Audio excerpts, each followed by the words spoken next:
Hello and very good morning everyone. So आज teachers day है और a very happy teachers day to everyone. And आज हम लोग सर्वपल्ली राधाकृष्णन जो है उनका एक बहुत ही बेहतरीन कोट है, उसके ऊपर से आज के लेक्चर की शुरुआत करेंगे।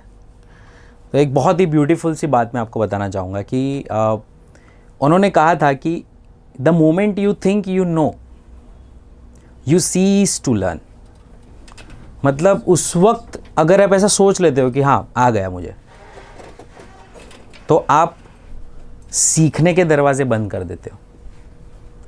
सो never think that unless and until you are not pro in that, never think that you know it fully, right. वो मेंटालिटी नहीं बना लो, उसको प्रॉपरली करो, अपने आप करो, 3-4 बार प्रैक्टिस करो, आ गया परफेक्ट, क्वेश्चन सॉल्व हो रहे, अब आ गया मुझे, ठीक है। तो the moment you think you know you cease to learn. बहुत बढ़िया बात कही थी उन्होंने। तो a very good morning everyone. आज का सेशन हम लोग स्टार्ट करेंगे, that is applications of dimensional analysis ही चल रहा है हमारा, ठीक है। ओके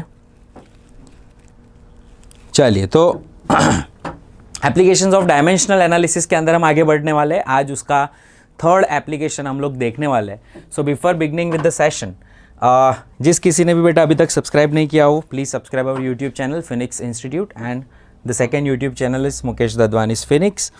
तो अभी आप लोग सब्सक्राइब कर लीजिए, राइट। आगे बढ़ेंगे। The next topic is applications of dimensional analysis में तीसरा application, that is to establish the relation between various physical quantities. तो इसका मैं एक एग्जाम्पल के साथ आपको एक्सप्लेनेशन शुरू करना चाहूँगा कि हम लोग इसमें करने क्या वाले हैं कि बहुत सारी फिजिकल क्वांटिटीज़ के जो फार्मूलाज बनते हैं, जैसे काइनेटिक एनर्जी का फार्मूला है 12 mv², है ना। पोटेंशियल एनर्जी का फार्मूला mgh, वर्क डन का फार्मूला है फोर्स इनटू डिस्प्लेसमेंट। तो ये सारे फार्मूलाज है एक दूसरे फिजिकल क्वांटिटीज़ के एक दूसरे के बीच में रिलेशन बताते हैं कि फोर्स और डिस्प्लेसमेंट का एनर्जी के साथ रिलेशन क्या है। तो वो रिलेशन हम लोग एस्टैब्लिश कर सकते हैं डायमेंशनल एनालिसिस यूज़ करके। तब उसको कैसे करना है, ऐसे क्वेश्चंस कैसे सॉल्व करने, क्योंकि this is hot favourite topic for competitive, as far as competitive is concern, very very very important topic, ठीक है। क्योंकि बहुत सारे क्वेश्चंस इतने पिछले सालों के पेपर्स में इस टॉपिक से आ चुके हैं। तो this is one of the most important topic of the chapter is to establish the relation between various physical quantities. तो अभी हम लोग ये देखने वाले कि ये प्रोसीजर कैसे होती है, like how we proceed with that, how to start solving the sums, right. तो बेसिकली हमको स्टार्ट करना है विथ कि क्या क्वांटिटी के बीच में रिलेशन आपको एस्टैब्लिश करना है। फॉर एग्जांपल एक पेंडुलम जो होता है गाइस, आपको ये क्वेश्चन में दिया हुआ होगा कि जब एक पेंडुलम चल रहा होता है, पेंडुलम पता है ना क्या होता है। पेंडुलम वो एक बॉब होता है, उसको स्ट्रिंग के साथ बांध कर ऑसिलेशंस कराए जाते हैं। तो वो डिवाइस को हम क्या कहते हैं, it's a pendulum. Pendulum clocks भी आती है। तो ये जो पेंडुलम होता है वो जब ऑसिलेशन करना स्टार्ट करता है, ठीक है, तो उसका जो ऑसिलेशन है, एक ऑसिलेशन कंप्लीट होने का जो टाइम है, टाइम पीरियड, वो ऐसा आपको क्वेश्चन में दिया होगा कि वो डिपेंड कर रहा है किस पर, वो डिपेंड कर रहा है ये स्ट्रिंग की जो लेंथ है उस पर, वो डिपेंड करता है इसके मास पर, और वो डिपेंड करता है एक्सीलरेशन ड्यू टू ग्रेविटी पर। तो इन तीनों के बीच में रिलेशन निकालो टाइम पीरियड का, क्या होगा हमें नहीं पता, वेदर इट डिपेंड्स और नॉट हमें नहीं पता। हमें इतना दिया गया होगा कि मास ग्रेविटी एंड लेंथ पर सपोज डिपेंड कर रहा है, सपोज, ऐसा पक्का नहीं बोल रहे डिपेंड कर भी रहा है कि नहीं, कि सपोज वो डिपेंड कर रहा है। तो आप एस्टैब्लिश करो रिलेशन कि ये टाइम पीरियड का फॉर्मूला इन तीनों के फॉर्म में क्या होगा। तो अभी किसी किसी के बढ़ने से वो बढ़ सकता है, किसी किसी के कम होने से वो कम हो सकता है। Good morning Damik. और इसी तरह से हम इसके बीच में रिलेशन एस्टैब्लिश करेंगे। तो आपको पहले क्या दिया होगा क्वेश्चन में, आपको क्वेश्चन में दिया होगा एक क्वांटिटी जो दूसरी किसी 3-4-5 क्वांटिटी पे डिपेंड करती होगी। तो यहाँ पर आपको क्वेश्चन में ऐसे दिया होगा कि time period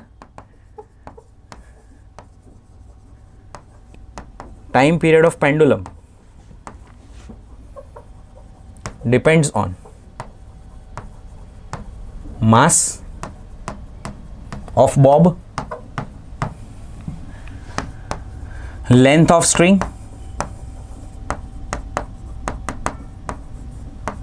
and acceleration due to gravity. इतनी चीज पर ये डिपेंड कर रहा है. तो आपको क्या करना है, आपको इसको एक मैथमेटिकल फॉर्म में स्टेप 1 पहले लिखना है. स्टेप 1 क्या है, write it in mathematical form कि time period depends on mass of a bob. तो इसको स्मॉल m कह देंगे, लेकिन उसका पावर मुझे नहीं पता तो मैं उसको कह दूंगा m⁻⁴. ये पावर ही हमें फाइंड करना है कि किस पे डिपेंड कर रहा है. हैप्पी टीचर्स डे बेटा, happy teachers day, thank you, same to you. T is directly proportional to m⁻⁴ and length of a string L⁻⁵ and acceleration due to gravity g⁻⁴.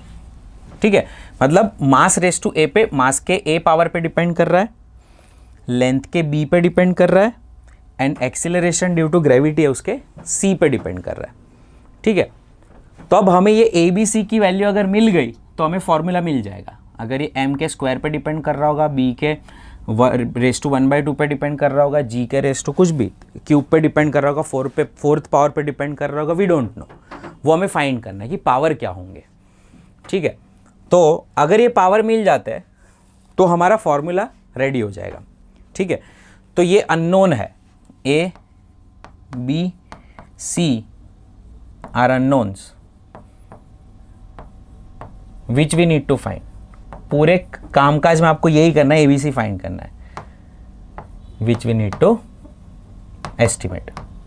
ठीक है, चलिए तो अभी स्टेप 1 इसको मैथमेटिकल फॉर्म में लिखो, write down in the mathematical form. इसको आप ABC ले सकते हो, XYZ ले सकते हो, अननोन है PQR ले सकते हो, कुछ भी ले सकते हो, अननोन है. ठीक है, चलिए स्टेप 2. स्टेप 2 में गाइज हमें क्या करना है, right down dimensional formula of each one of this quantities. जैसे फॉर एग्जांपल टाइम पीरियड जो है, तो टाइम पीरियड तो टाइम ही है, तो उसका मास तो कुछ भी नहीं है, लेंथ भी कुछ नहीं है, सिर्फ टाइम ⁻⁴ होगा. ठीक है, it is proportional to, write down dimensional formula of mass which is just m1 and ⁻⁴. ठीक है, लेंथ में क्या है, सिर्फ L1 ⁻⁵. g में क्या है, g बोले तो acceleration due to gravity which is L1 t⁻⁻² ⁻⁶. Clear बेटा. तो ये आपको इस तरह से सबको डायमेंशनल फॉर्म के अंदर आपको लिख देना है. ठीक है, और उनके पावर फिर उनके डायमेंशन के ऊपर पावर लिखना है, डायमेंशंस के ऊपर आपको पावर लिखना है. ठीक है बेटा, अभी आगे बढ़ेंगे नेक्स्ट. अब इनको आपको एक्सपांड करना है. ठीक है, अब इनको एक्सपांड करेंगे तो आपको देखना है मास के ऊपर कौन कौन है. तो 1 × a इज 1, तो मास के ऊपर सिर्फ a रहेगा. लेंथ के पास क्या क्या है, तो लेंथ के पास एक 1 × b b भी है, और लेंथ के पास 1 × c c भी है, तो b + c दोनों चीज़ें हैं लेंथ के पास. और t⁻⁻2c, तो टाइम सिर्फ अकेले c वाले पावर के पास ही है, तो t⁻⁻2c. आपका ये काम हो गया. तो यहाँ पे हम कह सकते हैं कि भाई m0 L0 t1. ठीक है, it is proportional to this. तो हम इसको कॉपी कर लेते हैं, फिर मैं आपको बताता हूँ अब आपको क्या देखना है. ठीक है, इसको हम एकदम स्लोली पहला सम समझ लेते हैं, फिर आप चाहो तो स्पीड इंक्रीज कर सकते हो. ठीक है, चलिए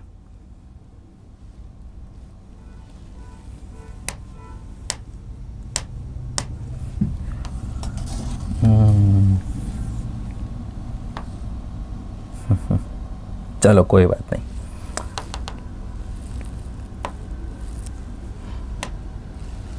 okay, let's do one thing, हम इसको लिख ही लेते हैं. m⁻⁴ L⁻b + c t⁻⁻2c.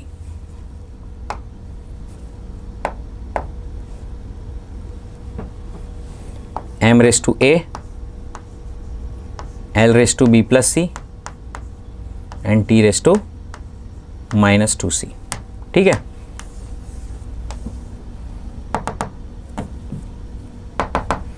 and here we are having t⁻1। तो t⁻1 is proportional to this. m 0 है, l भी क्या है, 0 है।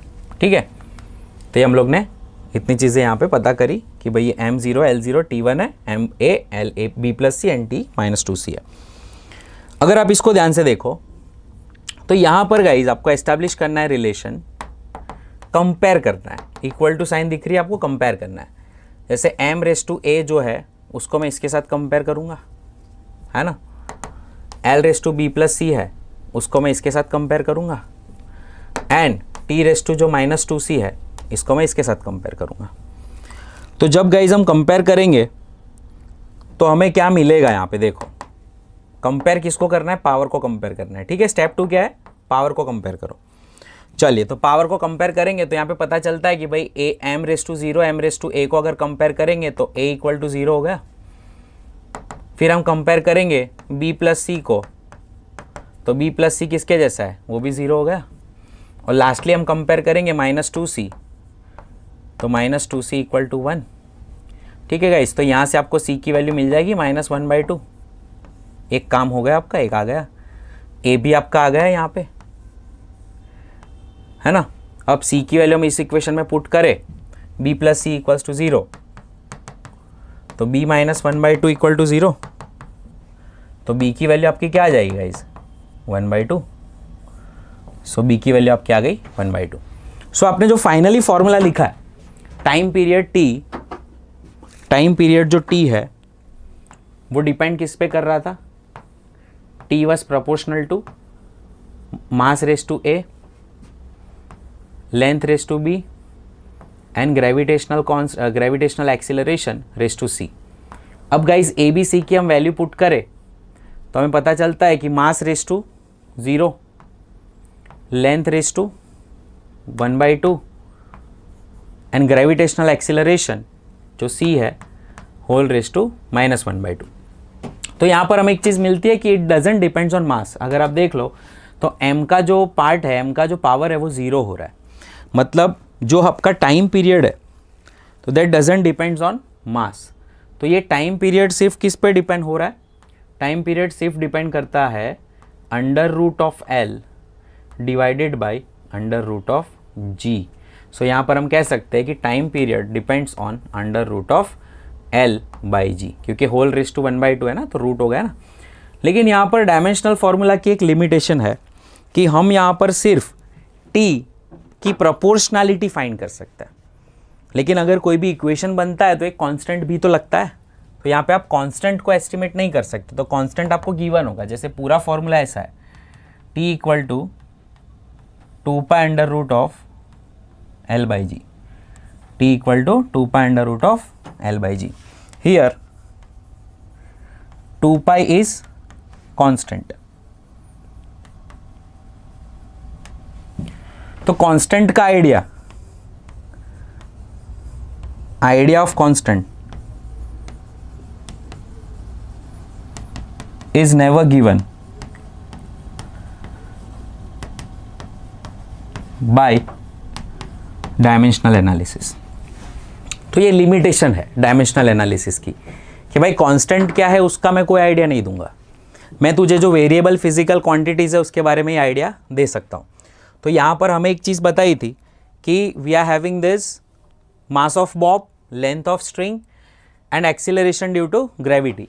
तो सिर्फ इतनी चीज़ों का ही आपको एस्टिमेशन मिल सकता है यूजिंग डायमेंशनल एनालिसिस। कांस्टेंट जो आता है 2π, उसके बारे में कोई भी बात डायमेंशनल एनालिसिस आपको नहीं बताएगा। जैसे काइनेटिक एनर्जी का फॉर्मूला है 1/2 mv², तो वो 1/2 mv² में जो हाफ आता है ना, उसके बारे में कोई भी आइडिया डायमेंशनल एनालिसिस नहीं देगा। आपको डायमेंशनल एनालिसिस ये बता देगा कि mv² पे डिपेंड हो रहा है काइनेटिक एनर्जी, है ना। देखो वो भी मैं आपको करके बता देता हूँ। चलो हम काइनेटिक एनर्जी का भी एक एग्जांपल लेके मैं आपको दिखा देता हूँ, ठीक है। चलो लेट अस से kinetic energy depends on mass and velocity, हमें नहीं पता, depends on mass and velocity, हमें नहीं पता पावर क्या है, ठीक है। तो यहां पर हम क्या करेंगे, kinetic energy is proportional to mass raise to A and velocity raise to B. ठीक है, अब जैसे प्रोसीजर मैंने आपको बताई थी, काइनेटिक एनर्जी का क्या है dimensional formula, m1 L2 T-2, एक तरह की एनर्जी वर्क डन ही है। It is proportional to mass है तो सिर्फ m1 आएगा whole raise to a, velocity जो है तो L1 T-1 whole raise to b। ठीक है, अब यहां पर आपको क्या करना है, it is proportional to m raise to a, L raise to b and T raise to -b। और यहां पर आपका जो है वो रेगुलर जो था फॉर्मूला m1 L2 T-2 हो गया। अब क्या करना है, नेक्स्ट स्टेप मैंने आपको बताया था, क्या करेंगे बोलो, कंपैरिजन, मास को मास के साथ कंपेयर करेंगे, है ना, लेंथ को कंपेयर करेंगे, टाइम को कंपेयर करेंगे टाइम के साथ, एंड लेंथ को कंपेयर करेंगे लेंथ के साथ। ठीक है, तो आफ्टर कंपैरिजन गाइस क्या होगा, आफ्टर कंपैरिजन आप इजीली एस्टिमेट कर पाओगे, देख लो यहाँ से m/1 को अगर कंपेयर करेंगे a के साथ तो a की वैल्यू आ गई 1, L/2 को कंपेयर करेंगे b के साथ तो b की वैल्यू नेचुरली 2 आ गई, कुछ सॉल्यूशन करना नहीं पड़ा। और T/-2 को भी अगर -b के साथ कंपेयर करते हो तो वो भी जाके b की वैल्यू दे देता है।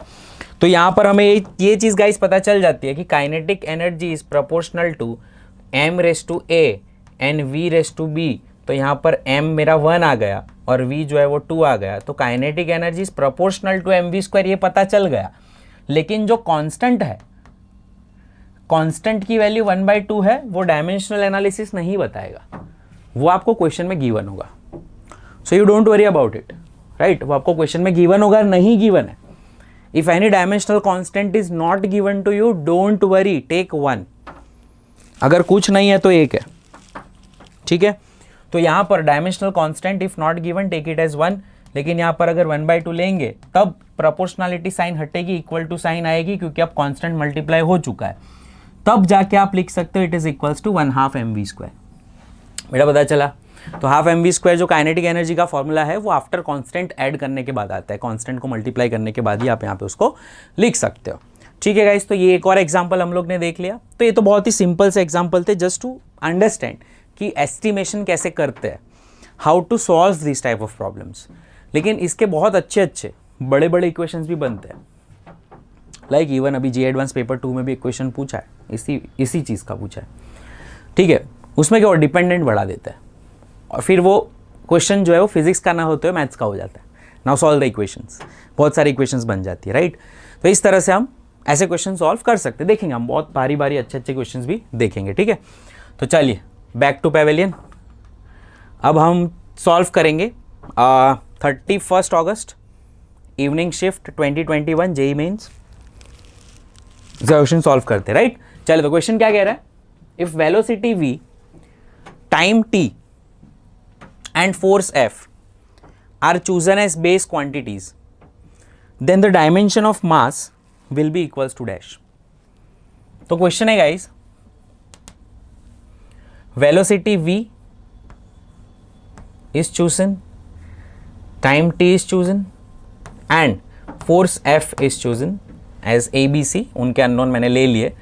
किसकी क्वांटिटीज बन रही है, डायमेंशन ऑफ मास दे रहे हैं वो, मतलब खाली m1, LB0, TB0। मतलब अगर मास को मुझे वेलोसिटी के फॉर्म में, टाइम के फॉर्म में एंड फोर्स के फॉर्म में लिखना हो तो मैं कैसे लिख सकता हूँ, that is the question, right. चलिए, तो हमने पहले क्या किया था, स्टेप 1 मैथमेटिकली उसको वो कर दिया कि भाई चलो कि मेरा मास जो है it is proportional to this. अब इन सब के भी डायमेंशनल फॉर्मूलाज हम लोग लगा लेते हैं, है ना। चलिए, तो what is the dimensional formula of velocity, it is L1 T-1 whole raised to a,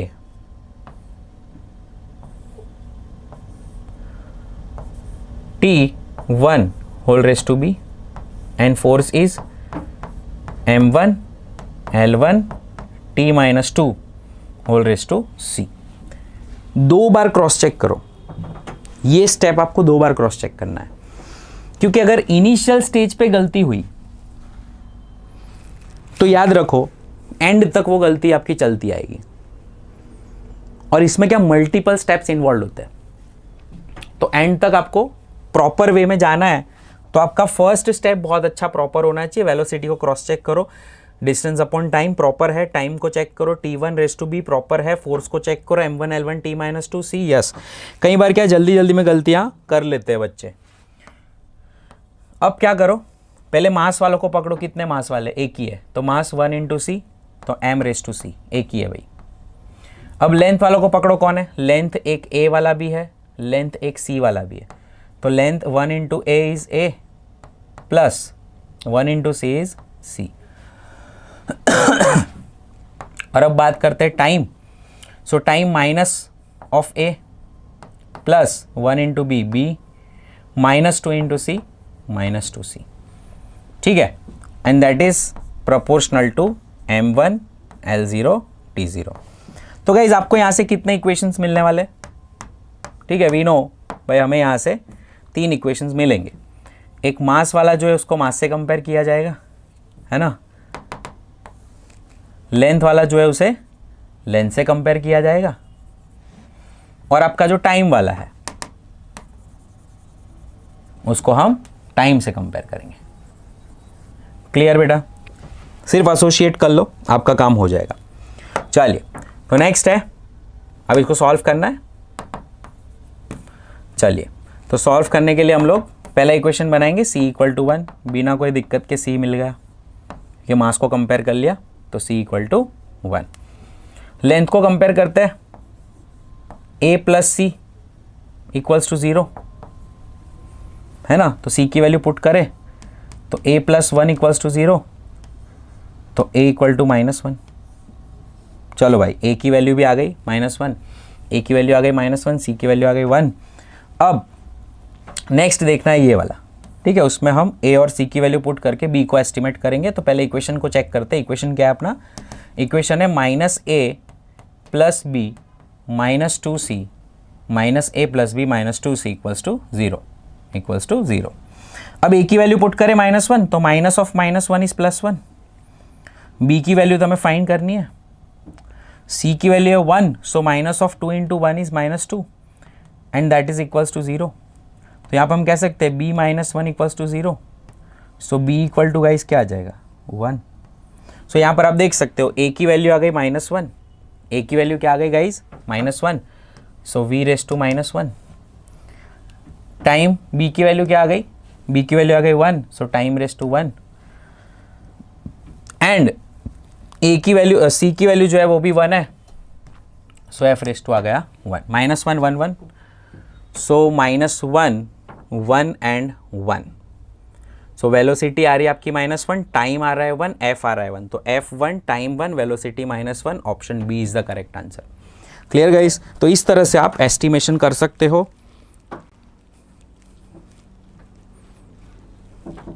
good morning, good morning. चलिए, ठीक है बेटा, got it. Next we are from Vadodara बेटा, Phoenix institution Vadodara. Yes, Farhan, Gujarat Vadodara से। हाँ, वेलकम टू आवर चैनल। चलिए, so next frequency, the frequency of vibrations of a mass m suspended from a spring of a spring constant k is given by a relation of the type f is equals to c mx ky। तो यहां पर guys the frequency, ध्यान से सुना, the frequency of the vibration f of a mass m suspended from a spring of a spring constant k। सो यहां पर 3 चीजें आपको दी हुई है। एक तो आपको बोल दिया है कि भाई f जो है वो क्या है? फ्रीक्वेंसी, है ना। m जो है यहां पे इक्वेशन के अंदर वो क्या है? m is mass, and k जो है वो क्या आपका? k is spring constant.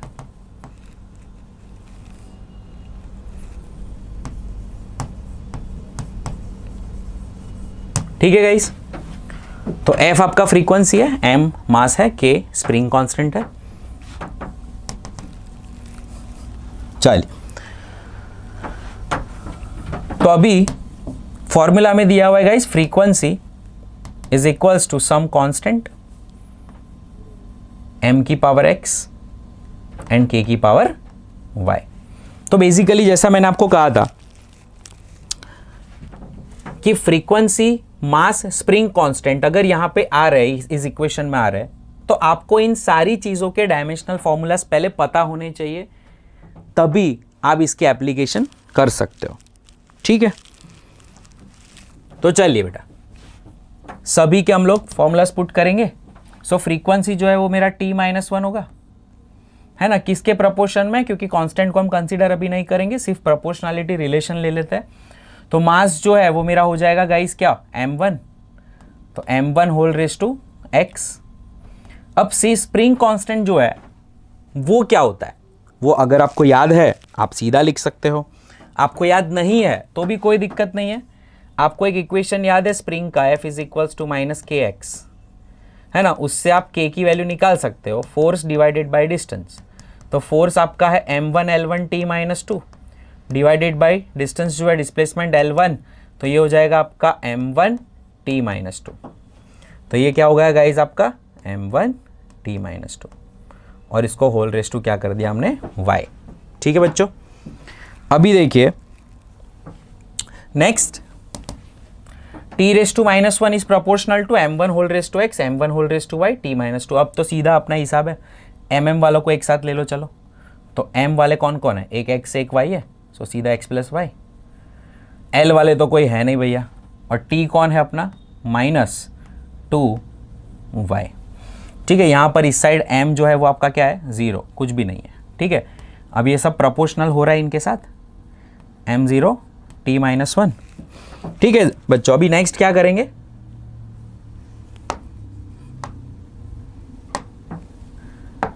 जो हम करते आए है ना, इसको कंपैरिजन होगी इनके साथ और इनकी कंपैरिजन भैया होगी इनके साथ। ठीक है बच्चों, तो अभी कंपैरिजन कर लिया अगर हमने एक बार, तो अब सीधा हम लोग कंपेयर करके लिख लेंगे भैया क्या आएगा आंसर, है ना, बहुत आसान है। सो x प्लस वाई की इक्वेशन किसके साथ मैच हो रही है भाई, 0 के साथ, और येलो येलो वाले एक साथ मैच हो रहे हैं, -2y इज इक्वल्स टू -1। तो y की सीधी वैल्यू यहाँ से आ जाती है guys, y is equals to 1/2। y की वैल्यू क्या आ रही है, 1/2, और y की वैल्यू यहाँ पे पुट करिए तो आपको मिल जाएगा x plus Y is equals to 0। तो x प्लस 1/2 इक्वल टू 0। अगर x प्लस 1/2 इक्वल टू 0 हो रहा है तो x की वैल्यू गाइस क्या आ गई, -1/2। तो आपका जो x है वो -1/2 है, y है वो 1/2 है, और वैसा एक ही ऑप्शन है गाइस जो मैच हो रहा है, बोलिए कौन सा, ऑप्शन डी, जिसमें x आपका क्या आ रहा है, -1/2, और y आपका क्या आ रहा है, 1/2। ठीक है, सो CBSE PMT 1990 का क्वेश्चन है, बहुत ही आसान है, सिंपल है, लेकिन मेथड एक ही फॉलो कर रहे हैं हम, तरीका सॉल्व करने का सिंपल है, एक ही रखा है मैंने। ठीक है, सीधा कंपेयर करो सिंपली, और डायमेंशनल फॉर्मूलाज के मास वालों को, टाइम वालों को इकट्ठा करो, और LHS RHS वालों को कंपेयर करो। कंपैरिजन करने से आपको क्या मिलती है, इक्वेशन मिलती है, इक्वेशन को सॉल्व करने से आपका सॉल्यूशन आता है। ठीक है बच्चों, आगे बढ़ते हैं चलिए आगे बढ़ते हैं। सो नेक्स्ट अच्छा सा क्वेश्चन है, ठीक है, देखते हैं चलिए। Dimensions of resistance in an electrical circuit in terms of dimension of mass m, of length l, of time t and of current I would be dash। ठीक है, क्या बोला है, रेजिस्टेंस का डायमेंशनल फॉर्मूला में लाना है। अब रेजिस्टेंस का डायमेंशनल फॉर्मूला किसके फॉर्म में लाना है, मास m of length l, time t and of current I। ठीक है, तो देखो इसको दूसरे तरीके से भी किया जा सकता है। Hello hi hi hi, hello Harsh, happy teachers day बेटा, same to you, same to everyone, thank you so much for joining today.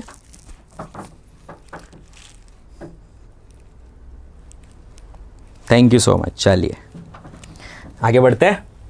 So resistance जो है वो MLT I पे डिपेंड कर रहा है। बच्चों इसका मैं एक शॉर्टकट आपको बताता हूँ। देखो अभी आप जैसे जैसे आगे पढ़ोगे, 12th स्टैंडर्ड में आओगे, आगे आगे आप थर्मल फिजिक्स पढ़ोगे, तो बहुत सारे ऐसे फॉर्मूलाज आएंगे।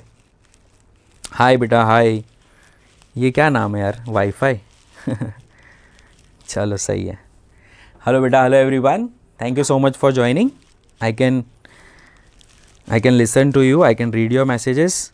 कुछ भी पूछना चाहते हो बेटा पूछ सकते हो, ठीक है। I will try to answer as authentic as possible.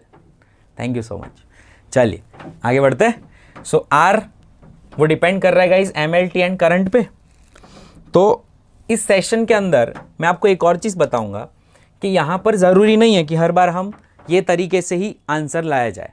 कई बार हम स्पीड में अगर आपको कैलकुलेशन करनी है, आपको कोई फॉर्मूलाज पता है, जैसे यहाँ पे हमें फॉर्मूला पता है। देखो रेजिस्टेंस का फॉर्मूला क्या है, हमें पता है कि भाई resistance is equals to R equal to V/I, voltage upon current. अब उसने क्या कहा है कि करंट के फॉर्म में भी आपको बताना है, मतलब करंट के फॉर्म में भी रेजिस्टेंस को बताना है और MLT के फॉर्म में भी आपको रेजिस्टेंस को बताना है यहाँ पे कि क्या आएगा। ठीक है गाइस। सो अब हम इसको किस तरह से कर सकते हैं, तो काफ़ी सारे दूसरे तरीके भी है। जैसे हम इसकी बात करें, वोल्टेज की बात करें, तो वोल्टेज है आपका work done upon charge Q into current I। अब work done divided by charge है वो भी I इंटू टी होता है, इंटू अगेन करंट I। तो ये गाइस अपना वर्क डन, टाइम और ये सबको हम पुट करते हैं तो ये आपका हो जाएगा M1L2 T-2 वर्क डन। नीचे करंट 2 बार है तो एम्पियर का स्क्वायर, या तो यहाँ पे आपको I लेने को कहा है तो I का स्क्वायर कर देते हैं हम, और ये टाइम जो है वो एक और बार नीचे आ रहा है। तो अगर हम इसको रिकैलकुलेट करें तो हमें मिल रहा है guys M1L2 T-3 I-2, M1L2 T-3 I-2, D is the correct answer. देखो अब ये इसे कहते हैं गाइस क्वेश्चन करने का शॉर्टकट तरीका।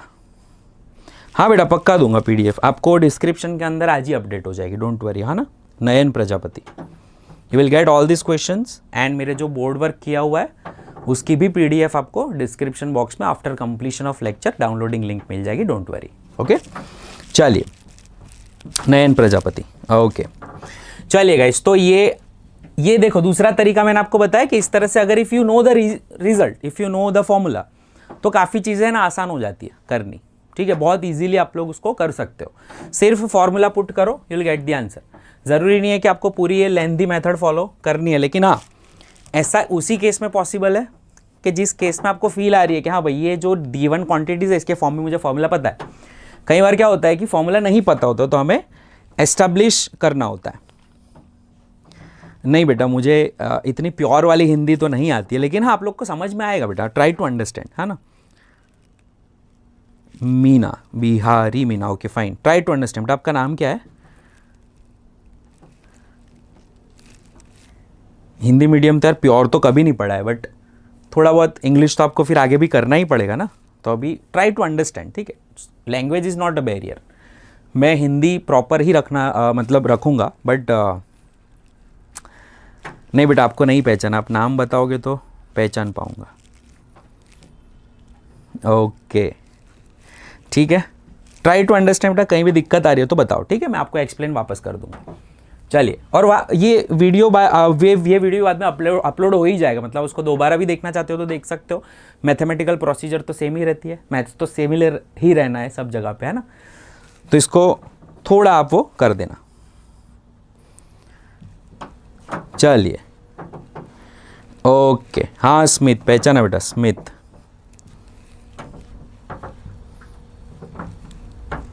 चलिए चलिए, आप ही के लिए बता रहा था। आपका नाम क्या है बेटा? बिहारी मीना, आपका नाम क्या है? आपका नाम बताना मुझे, तो आपका नाम से मैं आपको बता दूंगा, है ना। ठीक है, हम तो यार नॉलेज बांटते हैं चलिए चलिए, no one will be ignored, every question will be answered, है ना बेटा। ओके चलिए चलिए, यस बिहारी, ओके चलिए आगे बढ़ते हैं। बस ट्राई टू फोकस करो, है ना बेटा। चलिए नेक्स्ट है, if the dimensions of critical velocity Vc of a liquid flowing through a tube are expressed as eta raised to x, rho raised to y and r raised to z। ठीक है,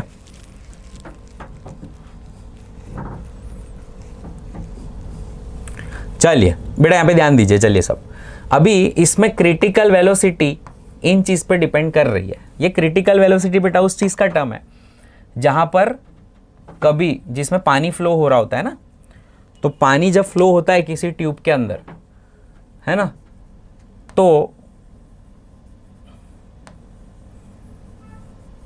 उस flow के लिए ये term दिया जाता है critical velocity. आप लोग फ्लूइड्स में पढ़ोगे तो eta that is coefficient of viscosity, यहां पे दिया देखो, coefficient of viscosity of liquid, वो ईटा है।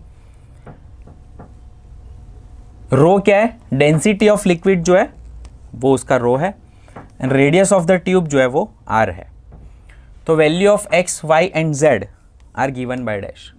ठीक है, तो चलिए, तो सबसे पहले जैसा हम लोग स्टार्ट करते हैं कि पहला तरीका क्या है, पहले एक चीज समझना है कि हम डायमेंशनल फॉर्मूला सारे जानते हैं कि नहीं। अगर डायमेंशनल फॉर्मूला याद उस टाइम पे नहीं आता है तो फॉर्मूला पता होना चाहिए। जैसे ये ईटा, इसका डायमेंशनल फॉर्मूला चलो आपको याद नहीं आ रहा है उस टाइम पे, तो लेकिन आपको पता होना चाहिए कि ये ईटा कैसे आया था। ये ईटा आया था हमारा विस्कस फोर्स से। विस्कस फोर्स जो है वो डिपेंड करता है ईटा, एरिया एंड वेलोसिटी ग्रेडियंट, जो मैंने आपको बताया था delta we by delta x. तो यहाँ से हमने जब ईटा को सब्जेक्ट बनाया तो F delta x upon A delta we आया था, और फोर्स जो है हमारा होता है m1 L1 t minus 2, x जो होता है वो L1 होता है, और ये नीचे एरिया L स्क्वायर है, और ये L1 t माइनस 1 है। तो L स्क्वायर से 1 1 कैंसिल हो गया था, -1 ऊपर जाके +1 हो गया था, तो हमें मिल गया था m1 L minus 1 t minus 1। सो m1 L minus 1 t minus 1 ये ईटा का डायमेंशनल फॉर्मूला है। डेंसिटी एंड रेडियस तो हमें पता ही है। ठीक है, चलिए, तो अभी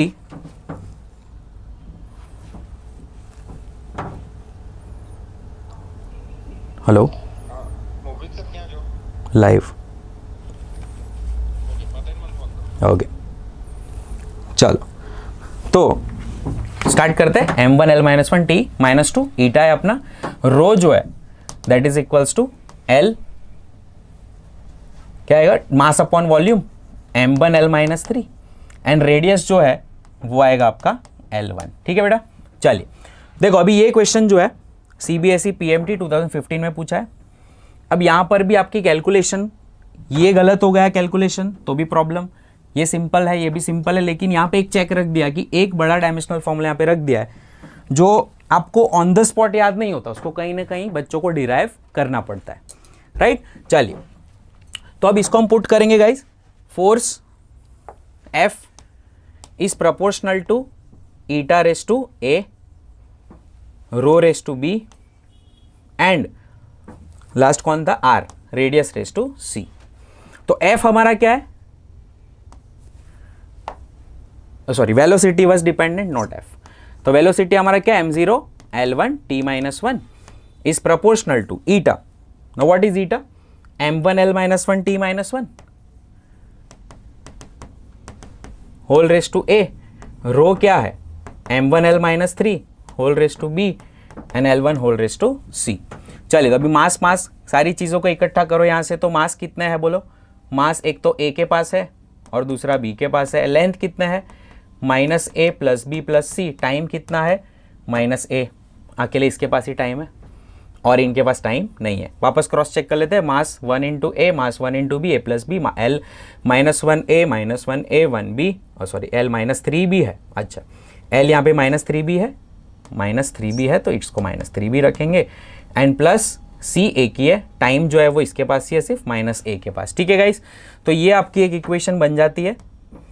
अब उसको हम कंपेयर करेंगे इसके साथ m0 L1 t माइनस 1। चलिए, अभी हम क्या करने वाले हैं, जैसा मैंने आपको बताया था, वापस मैं आपको कलर कोडिंग करके देता हूं ताकि आपके लिए बहुत आसानी रहेगी समझने में इसको। तो m1 को हमने कलर कोडिंग कर दिया इसके साथ, ठीक है। L को हमने कलर कोडिंग कर दिया इसके साथ और T को हमने कलर कोडिंग कर दिया इसके साथ। तो अब जो जो भी कलर कोडिंग है उनको हम लोग एस्टिमेट करेंगे। चलिए, तो एस्टिमेट करने से हमें क्या मिलेगा देखते हैं। तो a plus B equal to 0, minus a minus 3b plus C equal to 1 and minus a equal to -1। Check कर लीजिए। चलिए, तो a प्लस बी को कंपेयर किया 0 के साथ L1t -1, L minus a minus 3b plus C को compare किया इसके साथ, क्रॉस चेक कर लिया करो ऑलवेज, ठीक है। -3b माइनस a को कंपेयर किया -1 के साथ। तो आपका a इक्वल टू सीधा 1 आ गया गाइज यहाँ पे।